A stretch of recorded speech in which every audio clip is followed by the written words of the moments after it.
Mic check, 1, 2, what is this? Thank you, Abba. Thank you, Father. Thank you for everything you've given, Father. Thank you for giving your son, Father.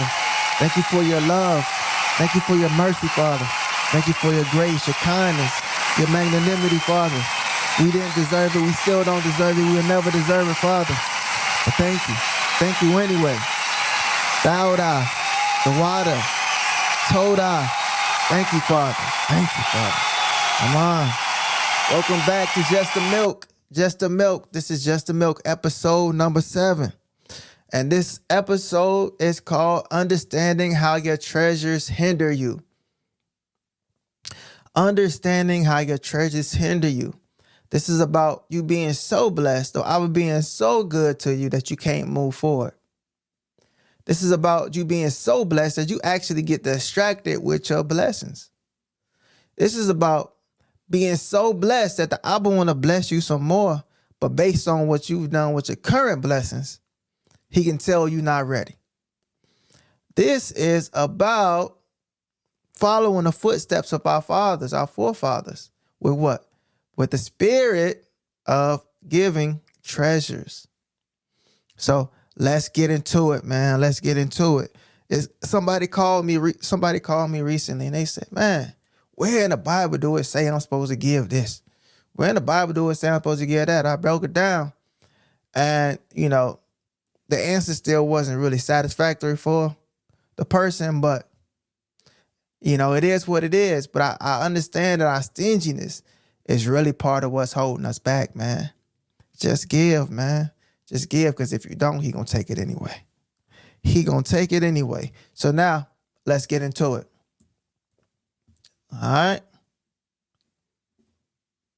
So, where are your treasures? These treasures I'm talking about. Where are these treasures, man? You say I'm blessed, I'm abundant, but I don't see no treasures in my life. So let's see. Why did the Most High write this verse then? If you don't have no treasures, why was Yeshua, who the world called Jesus, why was Yeshua talking about this? Right? Watch this. Matthew chapter 6, verse 19 through 21. Where are your treasures? Here we go. Lay not up for yourselves treasures upon the earth, where moth and rust doth corrupt, and where thieves break through and steal. So he say, hey, do not store up a whole bunch of stuff on the earth, right? Because when you do that, you're not going to be able to put it to good use. It's going to be one or two things that happen. The moth and the rust, the moth is decay. The moth is bacteria, right? The rust is decay. You have think you putting up something that lasts forever. You come back and it got rust on it, right? It says, well, moth and rust. You think you about to pull out them clothes from a long time ago, and you go in there, you find all these holes in it. The moths have been eating. Yeah, the moths have been eating your clothes, bro. So, all right, here we go. I'm gonna continue. It said, where thieves break through and steal. That thing you love so much. When you went out of town, when you wasn't around, or while you was at home invasion, while you present, somebody broke in and took it. Now you put all your money into those things, and what good did it do you? What good did it serve your purpose? Right? Did you put those treasures into your purpose? Is a question. So, all right, verse 20. It says, but lay up for yourselves treasures in heaven, where neither moth nor rust doth corrupt, and where thieves do not break through nor steal. Right? So, how do you lay treasures in heaven? All right. If my treasures are down here on the earth, how do I get them into the kingdom of heaven? How do I get the treasures into the kingdom of heaven? You got to give. Giving is how you store things into the kingdom of heaven. Let's continue. Verse 21. For where your treasure is, there will your heart be also. So, okay, now we're starting to see why it's so important to give. He's saying this. right? The Most High wants you to love him with all your heart, mind, and your soul, right? Heart, body, and soul, right? Heart, mind, and soul. Heart, body, and soul. But he say, hey, wherever your treasure is, there will your heart be also. So you want to see, where is your treasure? Or if you want to locate your treasure, or if you want to locate your heart, it's almost like a Ponzi scheme, a fraud scheme. What you do? Just follow the money. Just follow. If you want to figure out what you care about the most, what you treasure the most, if you want to see what your heart is into the most, just follow your money. Like look back at your account. This year, what did I spend the most money on? Did I spend the most money on looking good, buying clothes, getting fresh, getting the best shoes, getting the best wigs, getting the best makeup? Is that what I spent all my money on? Getting the best perfumes? Well, that's where your heart is. That's where you spend all your treasure. Is that where I spent all my treasure? So the Most High say, if your treasure is here on earth and you spending your treasure on earth, your heart gonna be on earth. But where is your heart really supposed to be? Right? The heart's supposed to be where your treasure is. Let's go back to verse 20. So, but lay up for yourselves treasures in heaven. Why do you need to lay up treasures in heaven? Because your heart should be in heaven. Your heart should be with the Most High. Say, but lay up for yourselves treasures in heaven. Now it also says, for where your treasure is, there will your heart be also. So now you say, how much did I actually give? Just in general. Don't say, how much did I give to the Most High? How much did I give to my church? How much did I give to my pastor? How much did I give to the person that's pouring into me? To say, how much did I actually give? In general. And now you can see, is your heart with yourselves or is your heart with your loved ones? Is your heart with the people in need, right? Because that's where the kingdom is. That's where the kingdom is. You're trying to reach out and touch some people and guide them to the kingdom. The only way to do that is with your treasures. So let's keep it moving, man. So you say, okay, where do I get my treasures from? I ain't got a lot.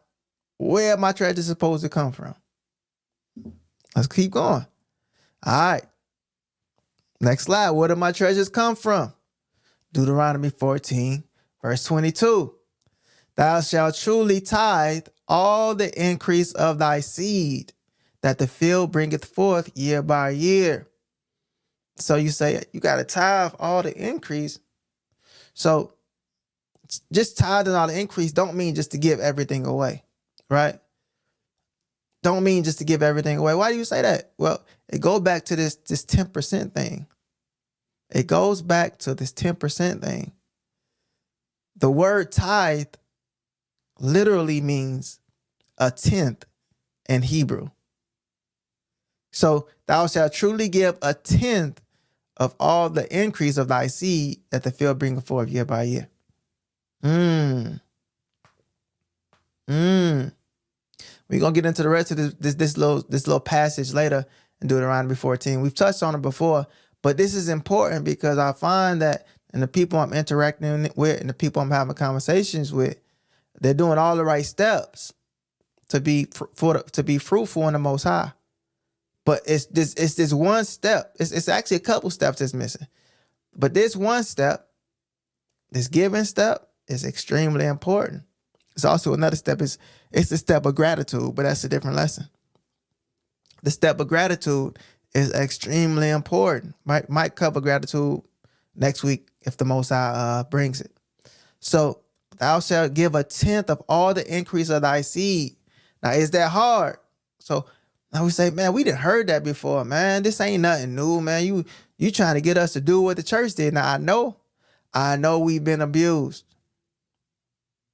I know we've been mishandled by the Christian church, by pastors, by people talking one talk and doing something else, right?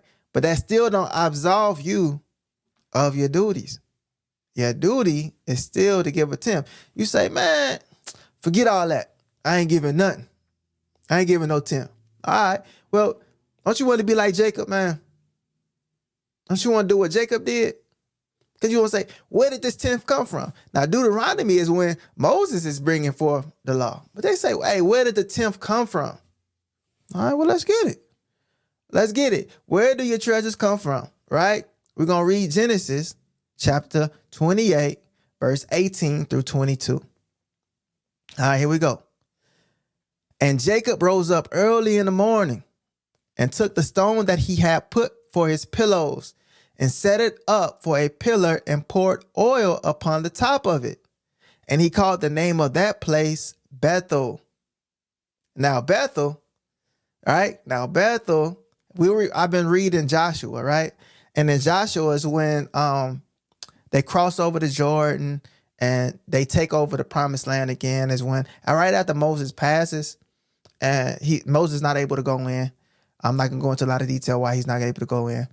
But right after they pass over, they got to go into battle and they go into these different lands and these different little towns and they take them over. And there's different things that happen and different things they need to do. They did have to do one thing for Jericho, another thing for the Jebusites. So now now you say you have this town called Bethel, and after they took over everything, right? There's chapters and chapters on what tribes were assigned what lands and what plots and what things they had to do and different duties. So now it was already it's a place called Bethel, and this is one of the places that they took over, and in Joshua. So now you got to think Genesis is before Joshua. So the place that Jacob is in right here is the same place that Joshua went to take over. That was called the Promised Land.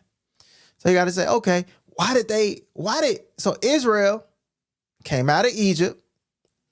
All praises to the Abba, was brought out of Egypt, crossed over the sea when the Most High split the sea in two, and they wandered in the wilderness.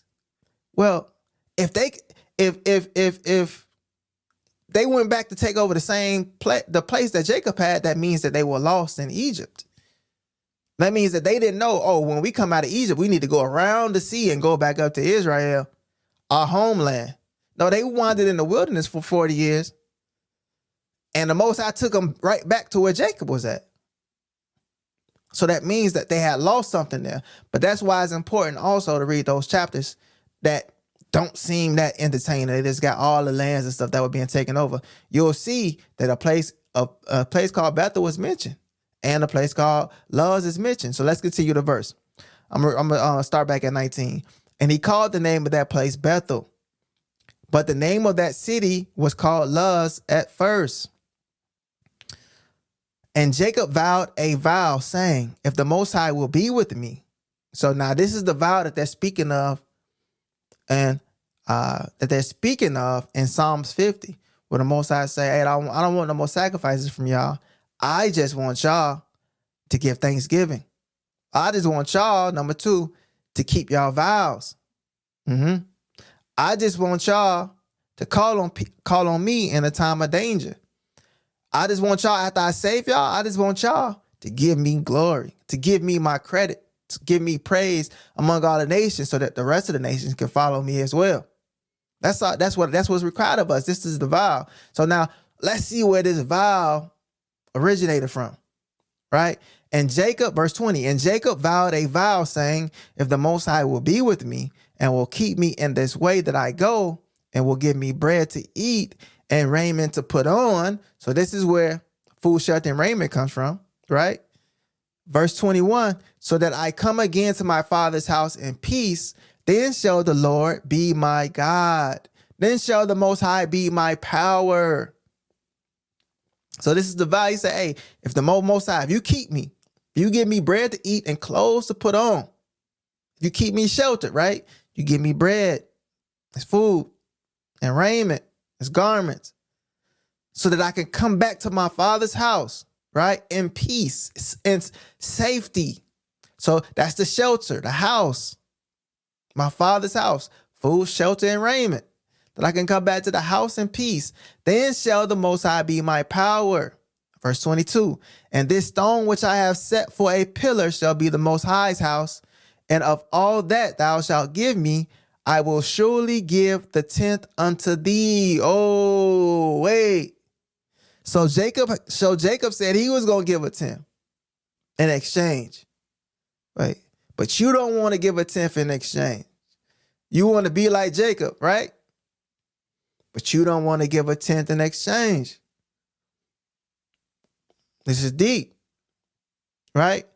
What I'm also knowing, it says, and this stone which I have set for a pillar. Remember, in Joshua, remember in Joshua, I ain't going to extend the lesson no longer.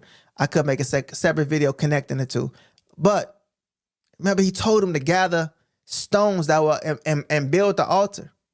But they had to be what type of stones? Unhewn stones, meaning that they can't be chipped by hand. They have to be natural stones. I don't want y'all to put no hammer to them. I want y'all to break them and build my altar with that. So he told them to go back to the same place Jacob was in, the same place where Jacob had his stones at. He said that I want y'all to go and get all natural stones. Could it be? Could it be, right, that they went back and got the same stones Jacob had?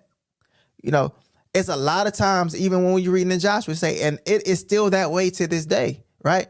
It says Lot's wife was, the pillar of salt was still there to this day. So why wouldn't these stones from these altars, if you told them to go back to the same place that Jacob was at, I'm talking about Joshua, if you told Joshua to go back to the same place Jacob was at and build the altar, are those stones the same stones? Why did he tell them not to hew them? Because they're the same stones. But anyway, I don't want to get too far off what we're talking about.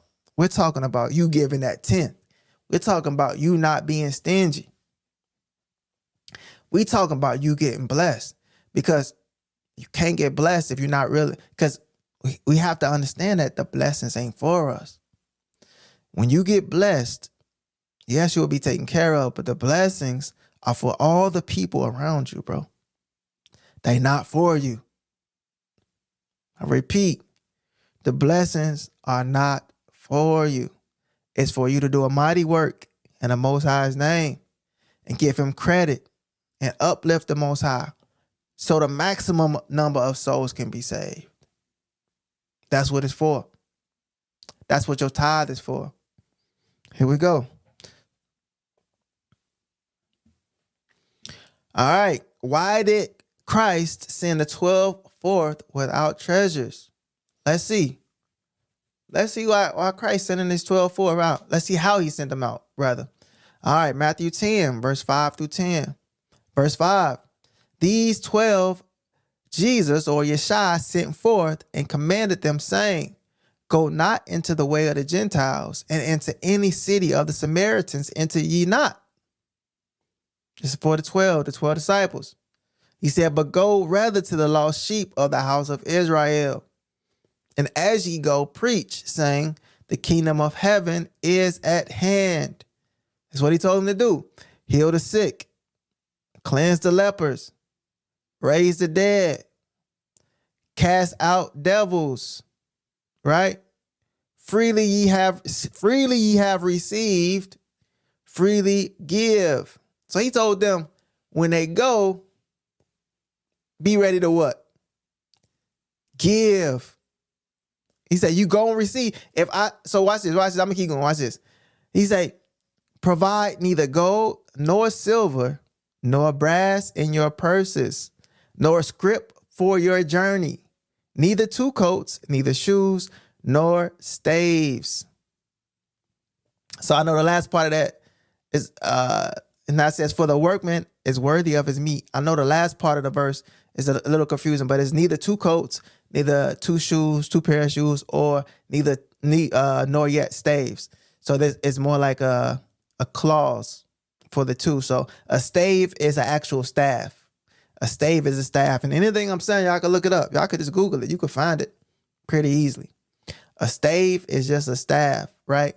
So, and when you go to different versions, like if you go to Luke or whatever, it'll say only take your shoes or some sandals. It'll say only take your sandals. So this is how we know that it's talking about don't take two coats, don't take two shoes. But the important part is why? Why is he saying that? Why is he saying don't take no extra stuff with you? Right? The reason why he's saying this, he's saying when these people go out, when these 12 go out, they got to depend solely on who? He said, don't take no money with you.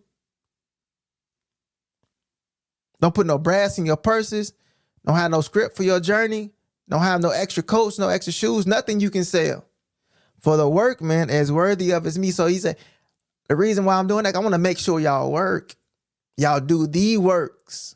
If I send y'all out with all this money, y'all not going to be work. Y'all, it's a chance that y'all won't work. What you mean? Now, if you go out there and Most High sent you on a journey, he tell you to heal the sick, cleanse the lepers, raise the dead, cast out devils, right? And you don't have nothing, that means you have no choice but to interact with the people. You don't have a choice to just say, you know what, in this town, they look, I'm feeling like Job, I'm feeling like Jonah today. I don't feel like talking to the people. I don't feel like talking to the people. I'm about to go hop on this ship. You don't got no money for no ship ride. You ain't getting on that ship. Hey, I'm about to just go into the hotel and just hang out for a little bit, man. We're going to figure it out tomorrow. Nah, you ain't got no money for the hotel. In order for you to find something to eat, you got to do these works I'm telling you. Hey, what work I need you to do? Hey, I need you to, what work you want me to do, Yeshua? I need you to heal the sick. I need you to cleanse the lepers. I need you to raise the dead, cast out devils. And as you go, I need you to preach, saying the kingdom of heaven is at hand, right? So the reason why the Most High wants us to let go of money, he wants to make sure that we're even willing to let go of money, is because he knows that when we don't have as much money, we depend on him. It's too easy to fall into the trap of depending on your money. So if he knows that you're not going to let it go, he's not going to bless you for the next step. And I don't want to keep harping on it, but it's just so important. It's so important for our journey to continue through the spirit. And you don't want something like the treasures to be the thing that hinder you, that brings you down, that stops you. Now you feeling blessed, but you have no progress. Now you don't know what to do because you're not willing to let it go. I repeat, the blessings are not for you. They not, man. It's really, once you do so much too, once you've traveled a little bit, once you have this type of car, once you have this type of, you've experienced these type of things, it's like, bro, what are you going, what are you doing? What's out there? Okay, you went and saw the beach, you laid on the beach, cool. You've been on the beach for a couple weeks now. Now what? All right, you went and saw some people that don't speak the same language as you. And they saw how they live. Cool. Now what? Your people still back at the crib in trouble. You just spent all this money on just looking at some different people that's not even your people. But your people back at the crib in trouble. Now, when I say your people, I'm talking about other people that want to follow the Most High, that are striving to follow the Most High. All right? So let's move on to the next slide. All right. So now we know, let's see what our treasures are for, right? We know what our work is supposed to be. We just talked about our work, what Yeshua sent the 12 about to do. But that's ultimately our work too. But our work is to do whatever our calling is and to get the Most High credit, to keep our vows to the Most High, to not transgress the Most High. All right, here we go. What are our treasures really for? Now, we talked about this before, man. And there are people out here that need help. And the Most High has blessed us to give to those people that need help. You know, you will be surprised at how much people are willing to listen to you after you have blessed them. But if they hungry, if they cold, if they still ain't got nowhere to go, they still ain't got no help after you speak words to them, it's hard for them to turn to you and walk and do what you say. Hey, why would I follow their God? Their God won't even give me nothing to eat. Why would I follow their God? They won't even put some clothes on my back. So now watch this. Let's see what we really supposed to be doing, right? Let's see what we really supposed to be doing with our treasures. This is a part of it, right? Deuteronomy 14, verses 26 to 29, right? It says, and thou shalt bestow that money whatsoever thy soul lusteth after, for oxen or for sheep or for wine or for strong drink, or whatsoever thy soul desireth, and thou shalt eat there before the Lord thy God, and thou shalt rejoice, thou and thine household. Now, this is talking about feast days. It's talking about giving a tenth of your tithes, right? A tenth of your tithes, right? Verse, the tithes is a tenth. So it's just talking about giving the tithes of your increase. So verse 27, and the Levite that is within thy gates, thou shalt not forsake him, for he have no part, no inheritance with thee, right? It's now verse 28. So you say, what? We don't have this structure no more, Nas. Jacob didn't have that structure either. But Jacob still vowed to give a tenth. So just because we're not in the same structure, just because we not living how we were before, don't mean you're not obligated to give. Man, man, you reap what you sow. So if you haven't sold anything, you're not going to reap anything. Like, the Bible going to keep repeating itself from just different phrases and different angles. I'm going to keep going. Verse 28, at the end of 3 years, thou shalt bring forth all the tithe of thine increase the same year, shalt lay it up within thy gates. And the Levite, because he have no part, no inheritance with thee, and the stranger, and the fatherless, and the widow, which are within thy gates, shall come and shall eat and be satisfied. Let me ask, can strangers and widows come and eat at your gates? If not, then how are you giving? Right? This is what Moses gave Israel.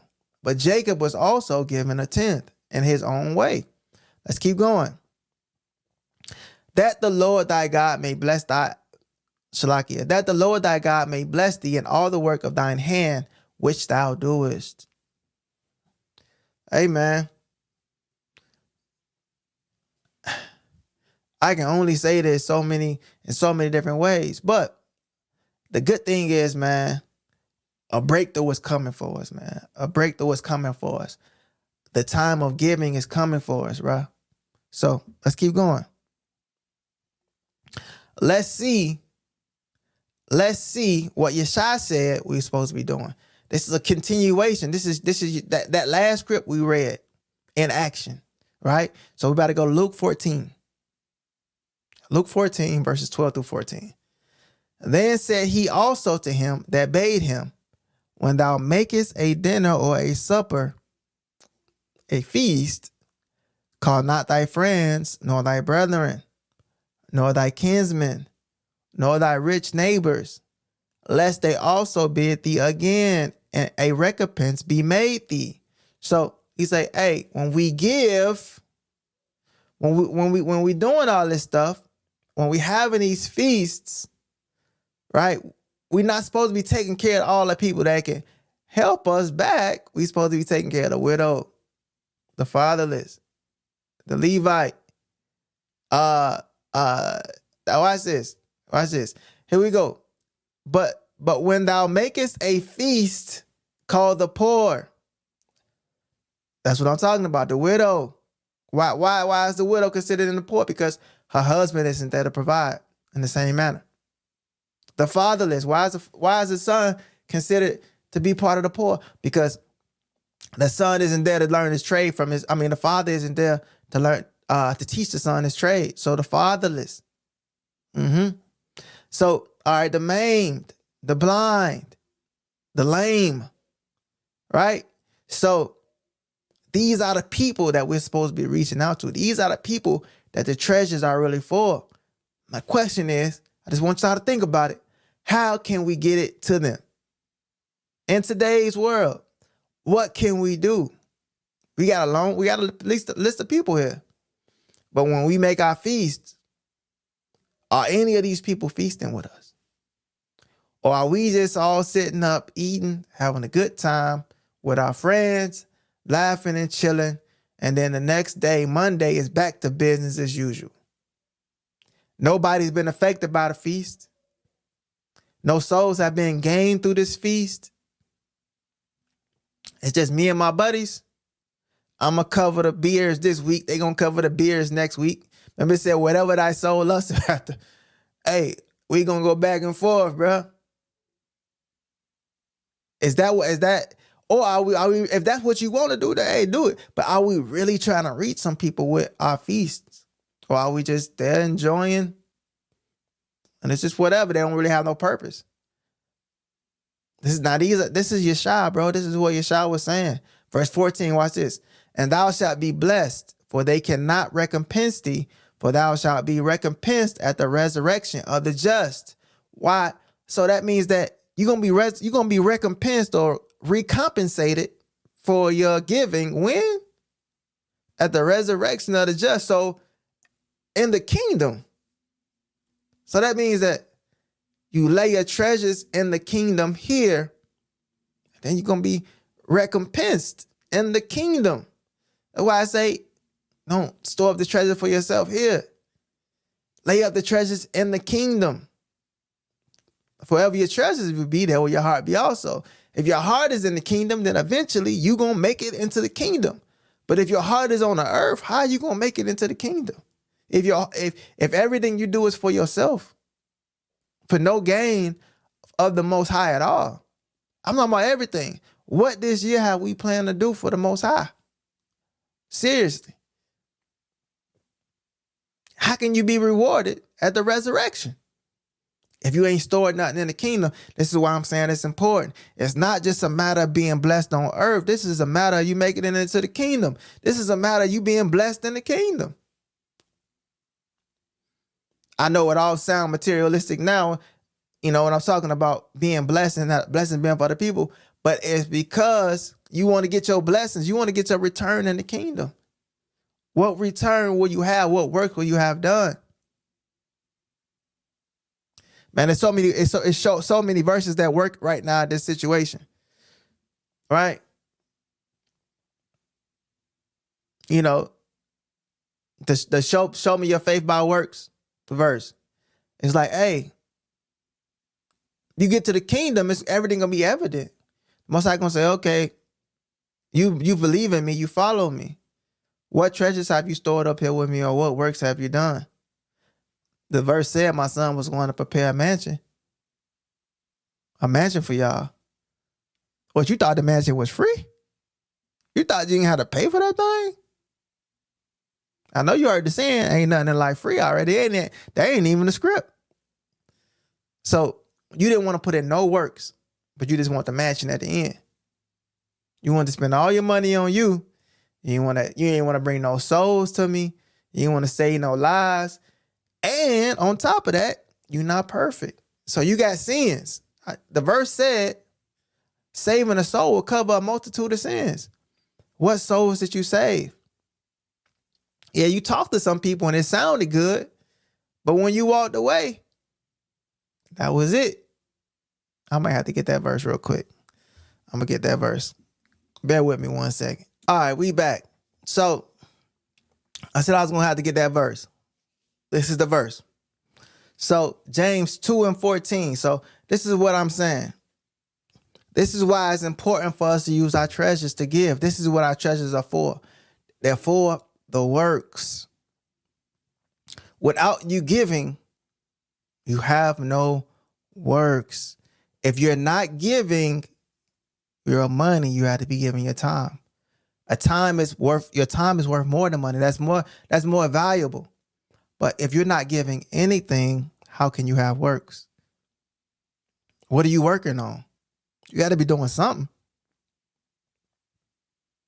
Even when you get paid for what? You get paid for your time. You have to clock in and get paid hourly, or you get paid yearly, but still you're required to work your 8 to 10 hours a day. You're getting paid for your time, right? Now, I don't want this lesson to get too long. I see it's extending out already. But it's it's just so important, man. We don't understand the magnitude of our lack of giving, and we don't understand the correlation of that, or how, we don't understand how it correlates to our stagnation, or our standing still in the Most High, our standing still in the Spirit. I'm going to read this. This is James chapter 2, verses 14 through 26. Now it says, what doth it profit, my brethren, though a man say he have faith and have not works?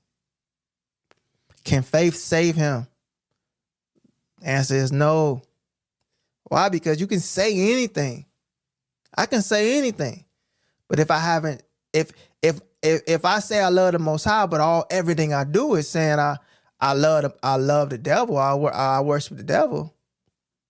Everything I'm saying, everything I say is I love myself. Everything I do is I love myself. But out my mouth, I keep saying I love the Most High, I love the Most High, I love the Most High. But my treasures, right? You love with your heart. So where's your heart at? My treasures are going to me. So all my treasures say, my heart says, I love myself. I hope y'all see this correlation. Faith is just the talking. What I'm doing right now, this is faith, but I'm also investing my time. I'm also investing my money and equipment. I'm also taking to different places. So this is part of the works. But if I only talk, that's no good. If I'm only talking and then I hop off here and I go do all the wickedness and all the evil and I go lead people astray, that's a L. That's an L for me. That's an L. Put the L's in the chat. You know what I'm saying? So, and I'm saying it's a direct correlation of where we want to go and our giving, and where we need to be and our giving. I'm read it again, verse 14. What doth it profit, my brethren, though a man say he had faith and have not works? Can faith save him? If a brother or sister be naked and destitute of daily food, if she don't have nothing, if the fatherless or the widow, if they naked and destitute of food, right? And one of you say, verse 16, and one of you say unto them, depart in peace, be ye warmed and filled. Notwithstanding, ye give, here we go, ye give. On that 30th, you're supposed to lay up for the widow, for the fatherless, for the Levite. If you give them not those things which are needful to the body, what doth it profit? Even so, if it have not works, is dead being alone. I'm going to read that last part again. What doth it profit? Even so, faith, if it have not works, is dead being alone. Why is he saying that? He's saying it because, bro, a lot of us talk a good talk, but do we walk the walk? Are we really able to give up? Are we really able to give up 10% every month? Give away 10% every month. I'm telling you, the more you give, the more you will be blessed. I know this for sure from experience, bro. If you make 1,000 a month, give away 100. If you make 10,000 a month, give away 1,000. If you make 3,500 a month, give away 350. If you make 6,500 a month, give away 650.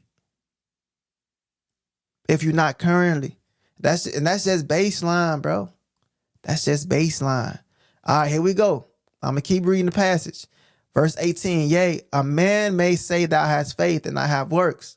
Show me thy faith without thy works, and I will show thee my faith by my works. So he's saying, hey, all of us talking. But when the Most High come back on that resurrection day, it's going to be obvious who believed and who didn't. Who gave and who didn't. Who served and who didn't. You're going to say, yeah, I served you, Father, every day. I was faithful. You say, hey, but what did you do? Where are your works at? What did you give? What did you put your time into? Right? Here we go. Verse 19. Thou believest that there is one God, and thou doest well. The devils also believe and tremble. So faith is not enough. Yeah, you believe in God. Everybody believing in God. Even the witches believe God. So, verse 20, but wilt thou know, O vain man, that faith without works is dead? Was not Abraham our father justified by works when he had offered Isaac his son upon the altar? Seest thou how faith wrought with his works, and by works was faith made perfect, and the scripture was fulfilled with which saith, Abraham believed the Most High, and it was imputed unto him for righteousness, and he was called the friend of the Most High. So when Abraham went to offer his son, he couldn't just say, yeah, Father, I offer you my son. And then he said, all right, let's head out. Let's go to the altar, lay him down, get ready. Now, in order for the Most High to know his heart, he had to have an action with it. He had to be willing. He had the knife in the air. He had the knife in the air, and his hand was stopped in mid-action. He had to be willing to do the action, to do the work. Have we done the work yet? Or are we just talking? Are we just all talk? And I have a conclusion coming for, man, what it's just a thought, man, that I hope inspires others to think and write in the chat. Now it's gonna be at the end, man. But let's keep going, man. I'm not gonna keep reading this verse. I think I got the point across, man. Hey, we gotta do something, y'all. We gotta do something. All right. How did Yeshua feel about possessions? Verse 38. Matthew 5, verse 38. Ye have heard that it had been said, an eye for an eye and a tooth for a tooth. But I say unto you that ye resist not evil, but whosoever shall smite thee on the right cheek, turn to him the other also. And if any man will sue thee at the law and take away thy coat, let him have thy cloak also. So he's saying, see, a lot of people see this verse and think it's about being soft. No, this is about being strong. This is about knowing I feel the one that can hurt the body and the spirit, that can kill the body and the spirit, not the one that can kill the body. This is about knowing, hey, even if you hit me, man, I'm still good, bro. There's no way you can touch me, bro, and meaningfully. Now watch this, verse 40. If any man will sue thee at the law and take away thy coat, let him have thy cloak also. So, hey, he took your coat, let him know how much you don't care about this coat, man. Go ahead, get him your cloak as well, bro. It ain't because you a punk. It's because, do you know what God I serve? Do you know how blessed I am, bro? Don't you know, bro? I'm so blessed you can't even touch my blessings, bro. Yeah, you can hide it, bro. This just part of my 10th. I was planning on giving this away anyway. Here you go, bro. Take it, bro. You want to argue about it in court? That's cool. We good. I'll pay you back whatever I owe, right? I'm going to give you back what I owe, what you say I owe, that coat, and another 20%, just because. There you go. Take the cloak too. Verse 41, right? And whosoever shall compel thee to go a mile, go with him twain. So he said, hey, somebody asked you to do something for him. Hey, do double. Go with him double. Give to him that asketh thee, and from him that will borrow of thee, turn not thou away. Why is this? Because he knows that this is how love is shown. He knows that love is shown through giving. Like, if you stun on somebody, that's one thing. Let's say you get a new whip and you stun on somebody. You make an impression. But how much of an impression are you gonna make if you buy somebody a car? You didn't even need no car. You went and copped a new one. What if you went and bought somebody one? Instead of buying your expensive car, you bought 3 people car, cheaper cars that needed transportation.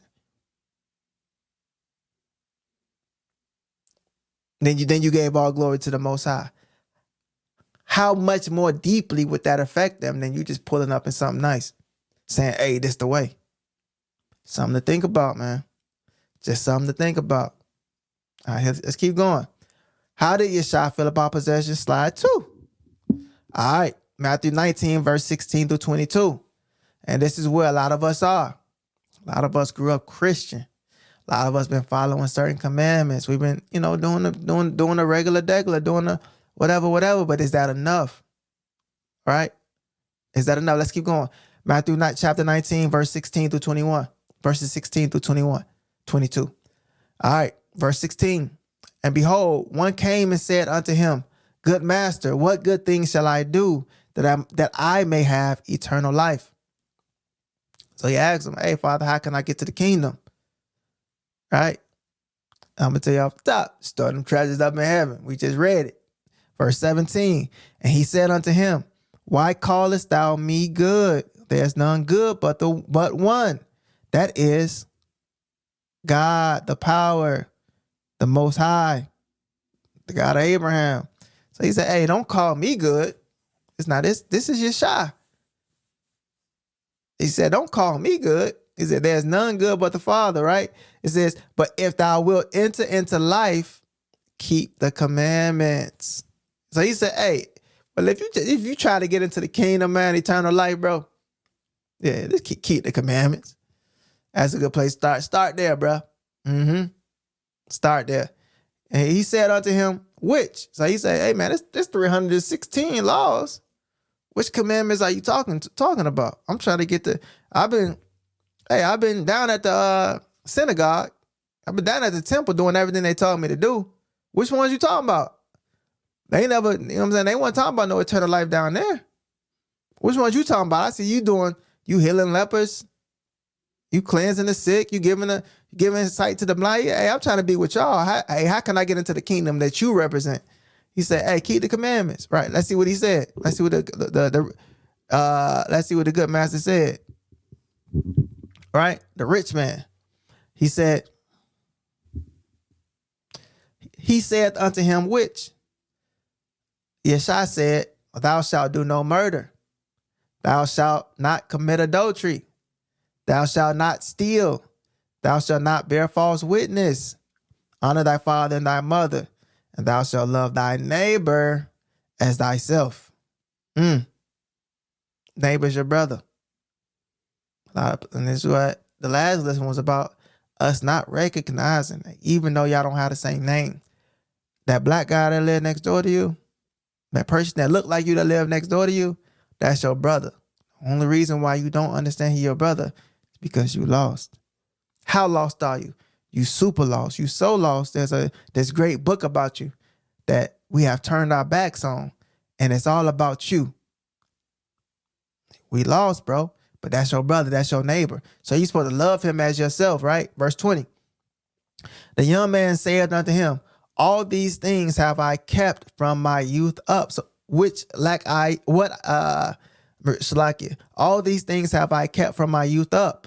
What lack I yet? So he said, Hey, bro, I did all this stuff since I was a little boy. All right, here we go. Verse 21. Yeshua said unto him, If thou wilt be perfect, go and sell that thou hast and give to the poor. We back at it. It's hard to get to perfection without giving.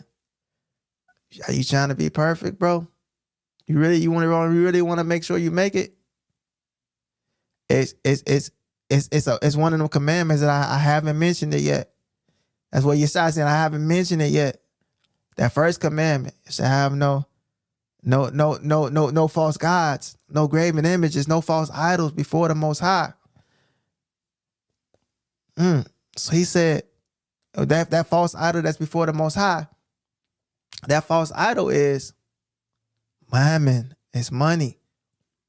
He says, Give to the poor, and thou shalt have treasure in heaven. You see, I told y'all he gonna keep repeating the same stuff, but he just repeating everything from the Old Testament.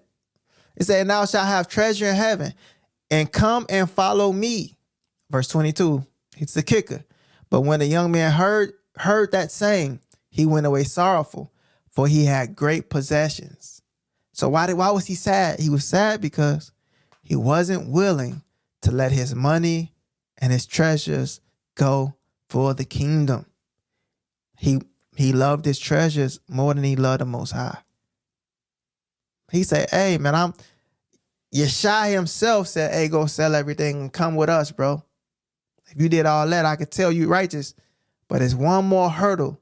There's one more stumbling block. It's your money. This is what I'm telling all y'all. Y'all doing well, man. Y'all doing good. Hey, clap it up, man. Clap it up, man. All praises for y'all, man. All praises for the Abba for blessing y'all. All praises. Y'all doing good. But it's this last stumbling block that we focused on that we can't get over. It's about giving, man. And I know, man, it's a word I can't remember the word. It's on the tip of my tongue. I know, man, we got a chip on our shoulder right now from us being hurt by giving, right? But whether we know it or not, we was throwing our pearls to swine. How can he say do all this giving? And at the same time, he say don't throw your pearls to swine that come with wisdom. How can you become wise in any subject, including giving? How can you become wise in math? By doing exercises, math exercises. How can you become wise at engineering, mechanical engineering? By doing it, by doing having hands-on experience. How can you become wise at reading? How can you become very skilled at reading, great at reading? By reading a lot, by doing the work. So how can you become good at giving? How can you become wise at giving? How can you make sure that you're not throwing your pearls to swine? By giving, by being an experienced giver. You say sow your seed in the daytime and at night, because you don't know what seed is going to take root. So let's keep going, bro. Hopefully y'all getting this. Hopefully y'all following me. I don't want it to be too long. All right, bang. We made it. All praises. Thank you, Abba. Thank you, Father. Thank you, Abba. We made it.